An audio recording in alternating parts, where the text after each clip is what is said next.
And Professor Andrew Latham, Professor of International Relations and Political Theory at the Macalester College in the United States of America, now joins me on the broadcast. Professor Latham, you've seen the joint statement, you've seen the body language, the interaction between the Indian Prime Minister and the American President. What, according to you, is the biggest takeaway for the United States from this conversation, sir? For the United States, securing enhanced access to the Indian market, which is massive.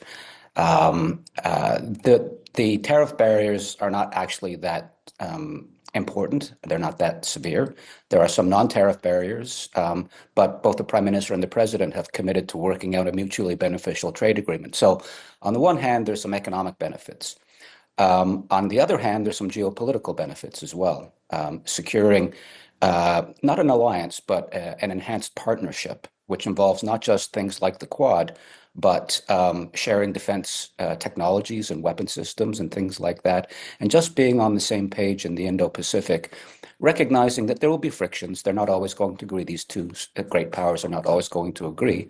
But I see coming out of this summit, if I can call it that, real enhancements in both the economic and the geopolitical relationships.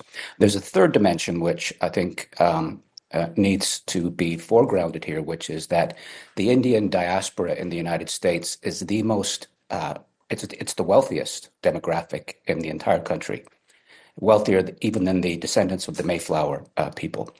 And it is increasingly influential politically, and both parties are vying for the support of the Indian diaspora community in the U.S. There's no way Donald Trump is going to jeopardize that. So he has both domestic political, domestic economic, and foreign policy incentives to do a good deal with Prime Minister Modi. And then the final thing I'll say on this particular segment is that these two guys are cut from the same cloth, right-wing or center-right, populists, larger than life, and they have a very good working relationship, merging into a friendship, actually. So for all these reasons, India and America, Professor, are on the same page when it comes to sending back illegal immigrants. And Prime Minister Narendra Modi made one thing very clear: there needs to be an effective crackdown on the ecosystem that encourages the illegal immigrants. However, a major issue in India is the fact that they're sent back either on board a military aircraft or in chains and in shackles. Is that a concern that India has been able to tell America to address that concern? And will America take India's concerns into consideration? Yes, it's one of the points of friction. Look, there are two kinds of people that get repatriated.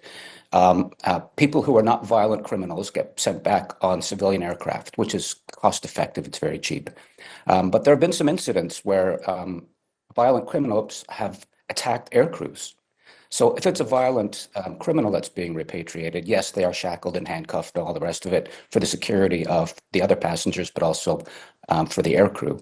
I don't know the details of this particular flight, other than I know it generated incredible rancor in India and is a point of real friction. And I'm hoping that on the U.S. side, that they can both sort the issue out, but also market it a little more effectively.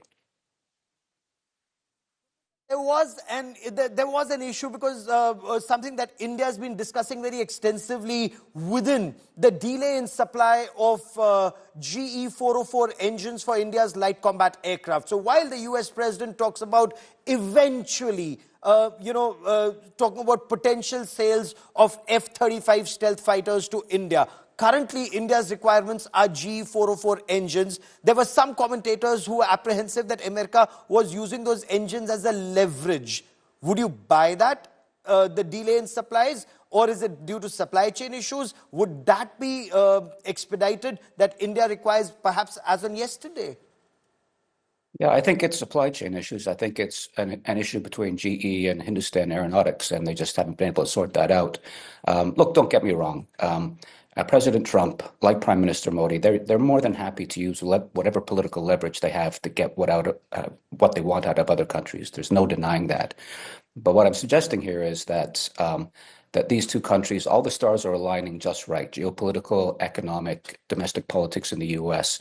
And that's inclining both parties to find ways to overcome these hurdles and reduce these points of friction, recognizing that in the real world, there always are going to be points of friction between Canada and the US, the two closest countries culturally, politically, economically in the world. Right now, there's huge friction. But if you're asking me if I'm optimistic about the Indo-American relationship, I very much am. One aspect that I want to quickly play out, for the benefit of our viewers, because that's again an issue between the Biden administration and India, the situation in Bangladesh, the alleged role of the American deep state, the Khalistani elements in the United States, an Indian consulate was set on fire, and Biden administration was in the eye of a storm for not taking action against the perpetrators. Listen into the conversation on the Khalistani elements and the road ahead. Okay, Geeta Mohan from India Today, sir. The question is about the fact that you've decided to extradite Tahawar Rana. Thank you so much. India has been waiting to have him back in India to bring him to justice. But there are many other elements in the United States of America, particularly Khalistani separatists who've been working against Indian interests. How is the United States of America going to cooperate on that front with India? There have been allegations that have been leveled against Indian agencies by the Biden administration. Are you going to relook that with Tulsi Gabbard as DNI now? Well, I don't think India had a very good relationship with the Biden administration.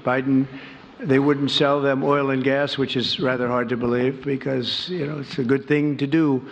And a lot of things happened that weren't very appropriate, I thought, between India and the administration, the Biden administration. But as you said, we're giving a very violent man, it seems to me. I mean, I don't know that he's been convicted yet or will be, but let's assume he's a pretty violent person. We're giving him back to India immediately. And there are more to follow because we have quite a few requests. So we work with India on crime.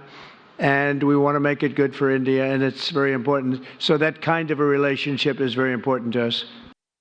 And Mr. President, what you would like to say about the Bangladesh issue, because we saw and it is evident that how the deep state of United States was involved to regime change during the Biden administration. And then Muhammad Yunus made Junior Soros also. So what is your point of view about the Bangladesh?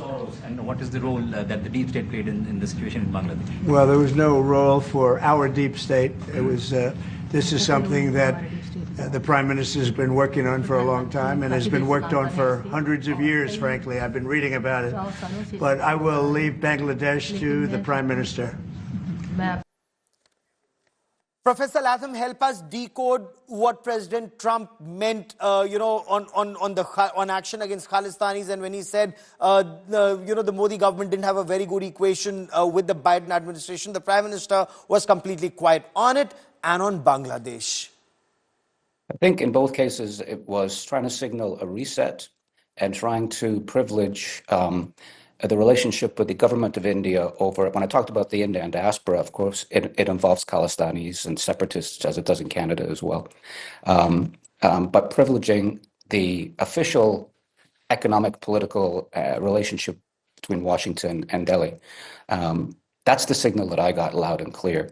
And the willingness to extradite this particular figure, I think, is a tangible expression of that, and it's a signal of good faith, as it were, not to the Khalistani population, but to the government of India.